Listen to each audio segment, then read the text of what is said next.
জয় জগন্নাথ। নমস্কার বন্ধুরা, উল্টো রথযাত্রার পবিত্র দিনে আপনার বাড়ির সদর দরজায় জগন্নাথ দেবের কৃপাধন্য এই বিশেষ একটি জিনিস ঢেলে দিন এবং সদর দরজায় ঝুলিয়ে দিন এই একটি মঙ্গল সামগ্রী, যার ফলে সারাটা বছর আপনার সংসারে বর্ষিত হবে জগন্নাথ দেবের কৃপা। সকল প্রকার বাস্তুদোষ দূর হয়ে সংসারে আসবে সুখ, সমৃদ্ধি এবং আর্থিক উন্নতি হবে চোখে পড়ার মতো। শুধু তাই নয় বন্ধুরা, এই বিশেষ ক্রিয়াটি করতে পারলে মা লক্ষ্মীর শুভ আগমন ঘটবে আপনার গৃহে, যার ফলে গৃহের সকল প্রকার দারিদ্র্য নাশ হবে, সংসার ভরে উঠবে অর্থ সম্পদে। 2025 সালে 5ই জুলাই শনিবার বাংলা 20 আষাঢ় শ্রী শ্রী জগন্নাথ দেবের উল্টো রথযাত্রা মহোৎসব পালিত হবে। সেদিন মাসির বাড়ি থেকে ফের রথে করে নিজের মন্দিরে ফিরে আসবেন শ্রী শ্রী জগন্নাথ দেব, বলভদ্র দেব ও দেবী সুভদ্রা। বন্ধুরা, সোজা রথের মতোই উল্টো রথযাত্রাও অতি পবিত্র একটি তিথি। এই বিশেষ দিনটিতে গৃহস্থের কল্যাণে পালনীয় একাধিক রীতি নীতি আচার আচরণের কথা শাস্ত্রে নির্দেশ আছে। প্রচলিত বিশ্বাস সেসব নিষ্ঠা ভরে ঠিক মতো এই দিনে পালন করলে নিশ্চিত রূপে গৃহস্থের কল্যাণ হয়, জীবন থেকে সব অশুভ দৃষ্টি দূর হয়ে যায় শ্রী শ্রী জগন্নাথ দেবের কৃপায়। উল্টো রথযাত্রার বিশেষ দিনটিতে সদর দরজা সম্পর্কিত এই টোটকা পালন করতে গেলে যে নিয়মগুলি একে একে করবেন সেগুলি সম্পর্কে ধাপে ধাপে জানাচ্ছি।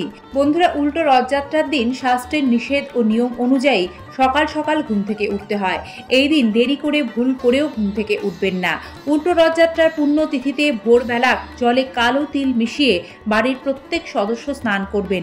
মনে করা হয় এর ফলে গ্রহগত দোষ ত্রুটি খণ্ডন হয়, আপনার পরিবারের ওপর থেকেও অশুভ শক্তির প্রভাব দূর হবে। সম্ভব হলে এদিন স্নান করার পর হলুদ রঙের একটি শুদ্ধ বস্ত্র পরিধান করুন। বন্ধুরা, জগন্নাথ দেবের অতি প্রিয় এই হলুদ রং, যা জ্যোতিষবিদদের মতে সৌভাগ্যের সূচক রং। এই বিশেষ রংটি উল্টো রথযাত্রায় পরিধান করে যে কোনো কাজ করলে খুব দ্রুত জগন্নাথ দেবের কৃপায় তার ভালো ফল লাভ করবেন। প্রত্যেক বাড়ি তৈরি করার সময় শুভ প্রভাবের দিকে বিশেষ নজর দেওয়া হয়। বাস্তুবিদরা বলেন একটি বাড়ির ভেতরের পরিবেশ তখনই সবসময়ের জন্য শুভ হয় যখন বাড়ির প্রধান বা সদর দরজা বাস্তু নিয়ম অনুযায়ী থাকে। এছাড়াও দরজা তৈরির পরে এমন কিছু জিনিস রয়েছে যা সঠিক পূর্ণ কিছু তিথি রয়েছে, যেই তিথিগুলিতে সদর দরজায় লাগালে সৌভাগ্য খুব দ্রুত জীবনে আসে এবং বাড়ি সর্বদা শুভ শক্তিতে ভরে থাকে। তেমনই একটি পবিত্র ও পুণ্যতিথি এই জগন্নাথ দেবের উল্টো রথযাত্রা মহোৎসব। বাড়ির সদর দরজায় এই বিশেষ দিনে আপনারা যে জিনিসগুলি লাগাবেন তার মধ্যে অন্যতম, এই দিন বাড়ির সদর দরজায় তাজা আম পাতা দড়ি দিয়ে বেঁধে ঝুলিয়ে দিতে হবে। এর ফলে লক্ষ্মী দেবী অত্যন্ত সন্তুষ্ট হন এবং সে বাড়িতে মা লক্ষ্মীর শুভ আগমন ঘটে। দ্বিতীয় গুরুত্বপূর্ণ কাজটি যা এই উল্টো রথযাত্রায় সদর দরজায় করতে হবে, বন্ধুরা, এই বিশেষ দিনে একটি পেতলের ঘটিতে কিছুটা গঙ্গা জল নেবেন, তার সাথে মিশিয়ে নেবেন কিছুটা শুদ্ধ জল। তারপর সেই পেতলের জলপূর্ণ ঘটিতে আপনার হাতের ডান হাতের 3টি আঙুল, সে আঙুলের মধ্যে তর্জনীর ব্যবহার করা চলবে না, মধ্যমা, অনামিকা, কনিষ্ঠা, এই 3টি আঙুলে সামান্য গুঁড়ো হলুদ নিয়ে ওই জলে মেশাবেন। তারপর ওই হলুদ মেশানো জল ছড়িয়ে দিন বাড়ির সদর দরজার দুপাশে। এতে সংসার ও পরিবার পরিজনদের ওপর থেকে সব গ্রহদোষ দূর হয়ে যাবে, অর্থকে আকর্ষণ করবে এই বিশেষ প্রক্রিয়া এবং সংসার শুভ শক্তিতে পরিপূর্ণ হয়ে উঠবে। এর পাশাপাশি এদিন অবশ্যই বাড়ির সদর দরজায় একটি স্বস্তিক চিহ্ন লাগাতে হবে, বা চাইলে স্বস্তিক চিহ্ন আপনারা অঙ্কনও করতে পারেন।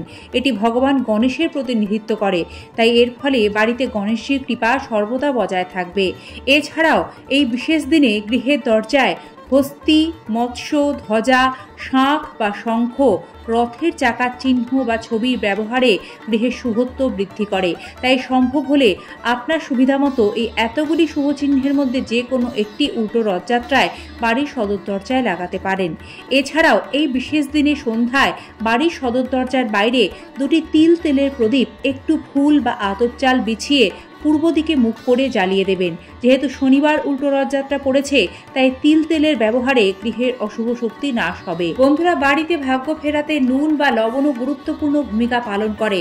তাই উল্টো রথযাত্রার পুণ্যতিথিতে একটি নতুন লাল কাপড়ে কিছুটা সামুদ্রিক দানাদার লবণ নিয়ে সেই লাল কাপড়টি পুঁটুলি বেঁধে আপনার বাড়ির সদর দরজায় ঝুলিয়ে দিন এবং সপ্তাহে প্রতি শনি ও মঙ্গলবার সম্ভব হলে সেই লাল কাপড়ে লবণ ভর্তি পুঁটুলিটি বদলে আবার একইভাবে নতুন লবণ রাখুন। এতেও বাস্তুদোষ দূর হবে। শাস্ত্রমতে উল্টো রথযাত্রায় যে কোনো টোটকা বা কাজের পূর্ণ ফল পেতে চাইলে শ্রী জগন্নাথ দেবের নিষ্ঠা মনে শুদ্ধ বসনের তুলসী পত্র দিয়ে পুজো করবেন এবং পুজো শেষে তার চরণ থেকে একটি তুলসী পত্র সংগ্রহ করে আপনার টাকা রাখার জায়গায় রেখে দিন। দেখবেন বন্ধুরা, এতে জগন্নাথ দেব ও মা লক্ষ্মীর কৃপায় আপনার অর্থভাগ্যে দ্রুত পরিবর্তন আসতে শুরু করেছে। আপনার কর্মসংস্থানের দিকটি উন্নত হবে। এই বিশেষ তিথিতে জন্মছকে থাকা বিভিন্ন গ্রহগত দোষত্রুটি খণ্ডন করতে গোমাতাকে রান্নার প্রথম রুটি আখে গুড় সহযোগে খাইয়ে দিন। দেখবেন খুব ভালো ফল লাভ করবেন। এই উপায়গুলি অবলম্বন করে আপনি ঘর থেকে নেতিবাচক শক্তি দূর করতে পারবেন। বাড়িতে পরিষ্কার পরিচ্ছন্নতা ও ইতিবাচকতার কারণে মা লক্ষ্মী খুশি হবেন, আপনার বাড়িতে বাস করবেন। জগন্নাথ দেবের কৃপা বজায় থাকবে। মা লক্ষ্মীর কৃপায় বাড়িতে কখনো অর্থের অভাব হবে না। শ্রী জগন্নাথ দেব ও মা লক্ষ্মীর কৃপায় আপনাদের সকলের সংসার ভরে উঠুক অর্থ সুখ সৌভাগ্যে। এই প্রার্থনা জানিয়ে আজকের এই পর্ব এখানে শেষ করছি। শুভ উল্টো রথযাত্রা মহোৎসব পর্বটি সম্পূর্ণ দেখার জন্য সকলকে জানাই আন্তরিক ধন্যবাদ, বিনম্র শ্রদ্ধা। সাথে থাকবেন, ভালো থাকবেন। জয় জগন্নাথ।